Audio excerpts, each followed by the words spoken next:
Egoro franco libero e comune mi la passo un po'. Canta la sua tristezza, canta la sua ribellione il pastore sardo. Trascina sulle spalle da un pascolo all'altro la croce della sua miseria e ha un solo amico, il fucile.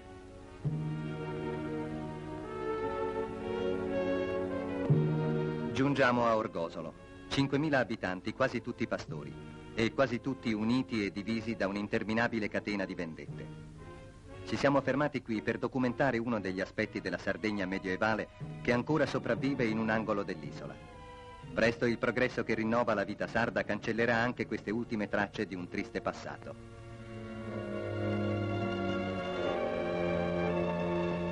Qui hanno imparato da tempo che non bisogna fidarsi di nessuno.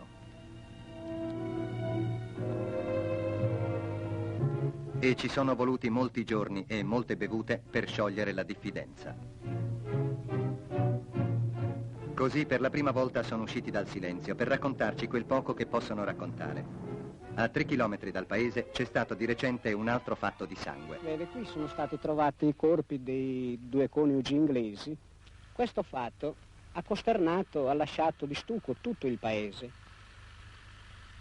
Prima perché ad Orgosolo era da molto che non si verificavano più fatti di sangue. Poi dal modo come sono avvenuti. Nel posto dove è capitato, qui vicino alla strada, posto popolato. E fra l'altro perché non si trova, insomma, un motivo plausibile, una causale. Questi non sono stati rapinati, né niente. E molti orgolesi pensano addirittura che si tratti di un suicidio. Ecco, qui come vede sono stati rinvenuti i corpi del latitante Mattu e del Mesina. Il Mattu è stato ritenuto responsabile della morte degli inglesi, ma ad Orgosolo, conoscendo l'indola ed il carattere del Mattu, la serietà del ragazzo, non lo escludono assolutamente che sia stato capace di compiere un'azione simile.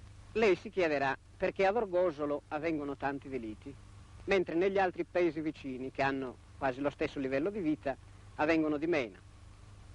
Il fatto è che ad Orgosolo vi sono queste foreste e questi monti che gli altri paesi non hanno e che permette di nascondere sia il bestiame rubato e sia i fuorileggi.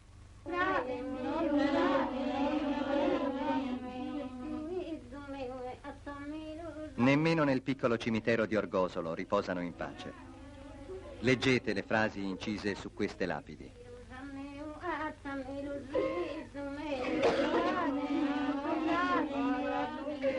Non riposano in pace. Ogni morto è un anello che si aggiunge alla catena di vendette. Anche oggi c'è un uomo alla macchia che prepara la sua vendetta. Si chiama Giuseppe Muscau.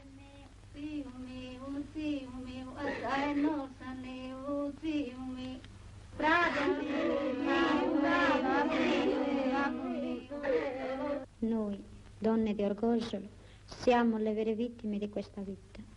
Ci vengono strappati i nostri padri, i nostri fratelli, i nostri sposi. Chiediamo un po' di pace, soprattutto per i nostri figli. Perché? Perché tutto questo? Il pastore orgolese vive di pane e miseria. Non ha che il suo gregge. Per trovargli un pascolo entra nella proprietà altrui. Per difenderlo, uccide. Come vanno i pascoli quest'anno? Stiamo andando da male in peggio. Questo è il simbolo dell'annata cattiva. No? Quest'anno hanno fatto la legge dello sconto sui canoni d'affitto, così che gli agrari non vogliono affittarci il terreno. E siamo obbligati di restare qui in montagna, che sta cominciando a nevicare. No? Se continua questo tempo si rischia di perdere tutto il capitale, che sarebbe il lavoro della nostra vita. Sono il medico condotto di Orgosolo. Da 7 anni vivo tra queste popolazioni. Il mio parere sui fatti delittuosi che si verificano in questo paese è che dipendano dal protrarsi ai nostri giorni di usi e costumi in auge centinaia di anni fa. Ciò in parte dipende dallo stato di isolamento in cui vivono le nostre popolazioni ed in particolare i nostri pastori. Si potrebbe ovviare a questi, diremo, inconvenienti portando le nostre popolazioni allo stesso livello degli altri paesi d'Italia, con la scuola in particolar modo e con il lavoro. Questo medico li vede nascere, non li vede quasi mai morire, perché se sono pastori non muoiono nel loro letto. Qui i furti di bestiame non vengono denunciati ai carabinieri, c'è un giurì, il quale assolve o condanna. È un angolo di Sardegna questo avvolto ancora nella notte dei secoli, una Sardegna diversa da quella che le industrie e il lavoro stanno affrancando dalle antiche schiavitù. Muscau, l'uomo alla macchia, era un pastore come questi. Oggi, per rispettare la sua legge, è diventato un bandito.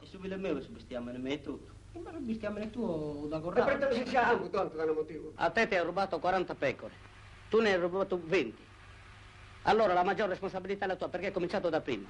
Datevi la mano e restate in pace. Dov'è Muscau? L'abbiamo cercato a lungo e un giorno su questo viottolo ad aspettarci c'era lui, Muscau, detto Grussotto, l'uomo alla macchia. Su Muscau pende una taglia di 4 milioni. Lo braccano da 3 anni. È al centro di una fosca vicenda di delitti. Pochi giorni or sono in paese gli hanno ucciso il fratello. Fatto incredibile nella storia del banditismo sardo, non si è vendicato. Addossati ad una roccia gli poniamo delle domande.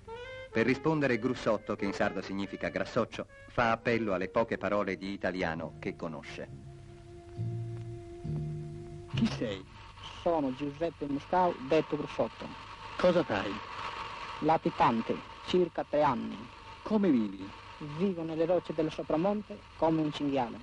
Grussotto, ti ritieni colpevole o innocente? Sono completamente innocente dei delitti quali che mi hanno accusato e spero nel processo che venga riconosciuta la mia innocenza. Hai letto i giornali, Grussotto? Sì, e protesto per quello che hanno scritto ingiustamente contro di me. Senti, Grussotto, serbi rancore...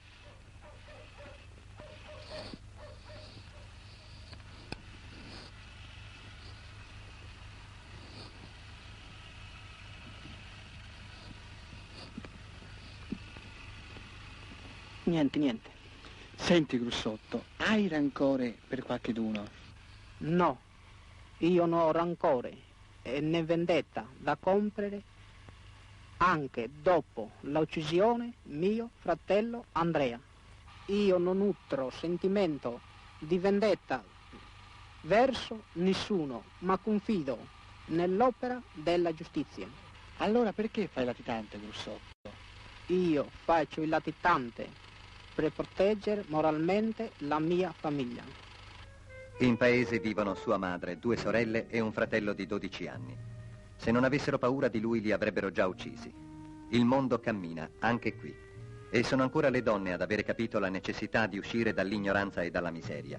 A 40, a 50 anni cominciano a studiare. E siamo stati noi questa volta a dar loro un tema. Racconta le tue impressioni sugli ultimi fatti avvenuti a Orgosolo. Esagerano anche di più, ma è come dice un antico proverbio: del bene si dice bene e meglio, e del male male e peggio. Ad ogni modo è stato troppo e si ha paura anche per l'avvenire, che continui questa catena di vendette, perché è come un campo seminato che continua a dare sempre i soliti frutti. Da noi si va molto in chiesa, ma le parole del Vangelo si fa orecchio da mercante, perché se si fosse praticato il perdono, tutto il male finirebbe, ma non perdonando il male continua.